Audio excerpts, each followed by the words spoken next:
Hey, this is John Nelms back again with another short episode of Biographies.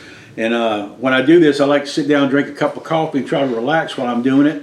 And it'd be really nice if some of you churches out there would send me one of your coffee cups so I can give you some free advertising here while we do this. I'll make sure people know all about your church. Today I want to tell you about a preacher named Yuk Kwak Kin. Now, say that 10 times real fast. His ID number is 772. You can go on our website probably and find him and learn more about him. He's from the country of Burma, up in northern Burma where the China and Burma come together. By the way, these guys were that area was first reached by a missionary who was a missionary to the Lisu tribe named James O'Frazier. He worked for a little bitty ministry called China Inland Mission, which was started by Hudson Taylor. So these guys are, in a sense, part of the fruit of Hudson Taylor's ministry. He says, when I was young, I heard an evangelist preach about Jesus, but I did not believe in him. I continued to worship spirits. His tribe was involved in what's called animism, which a good part of the world is, where they worship the spirits of things, the spirits of the trees, the spirit of the water, the spirit of dead ancestors. They worship any spirit. They're afraid of the spirits. And that's why they perform sacrifices to appease the spirits. So that's what he was brought up to do. When he heard about Jesus, he just continued worshiping his own family spirits.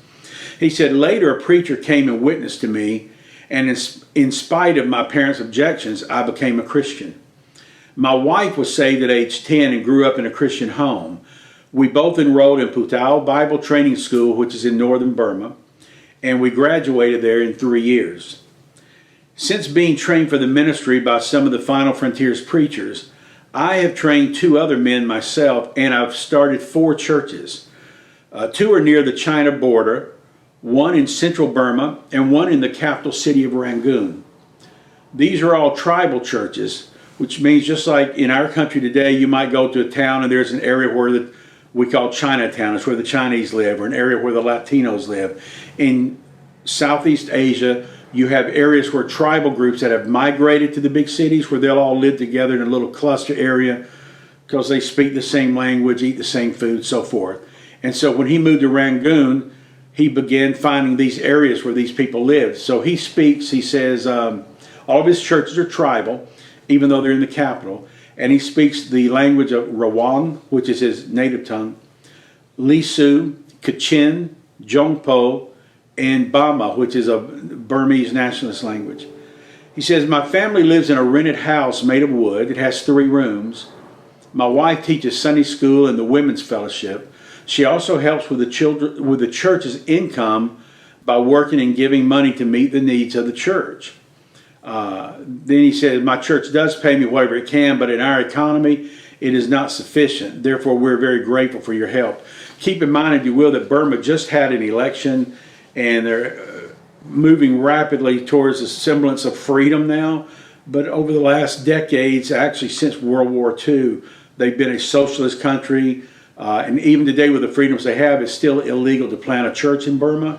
You're not allowed to have a church building, and you're not allowed to plant a church inside of your home without government permission. So the churches that are being started today are illegal churches. It's not to say it's not happening, it is, but they're illegal churches. Well, we started supporting him in 1993. He's done an excellent job, still faithful with the Lord. In that time, he's led 489 souls to Christ. These are adults. 266 of them have been baptized. So you're looking at pretty much a 52% ratio. He is going out in his evangelism efforts with his Timothys and evangelized 103 villages, and now has started a grand total of 72 churches. It's tremendous work he's doing, and like with all these men, the more funds they have, the more work they can do. It's not to buy them a car or to give them a better standard of living. They live just like everybody else does. It gives them money that now they can buy a bus ticket to get out to villages that before they might have to spend 2 weeks walking to Now they can get there in 1 day's drive and be able to transport back and forth and go for more frequent visits, build the church up quicker, build it up stronger, have money to buy Bibles, study materials, and so forth. That's why we ask you to help us support these guys. So as the video ends, you'll see a place where you can click and make a donation to help this brother, or even hunt on our website for a preacher that you'd like to personally support. I hope you'll do that. It'll be a big blessing. Thanks so much, and we'll see you next time.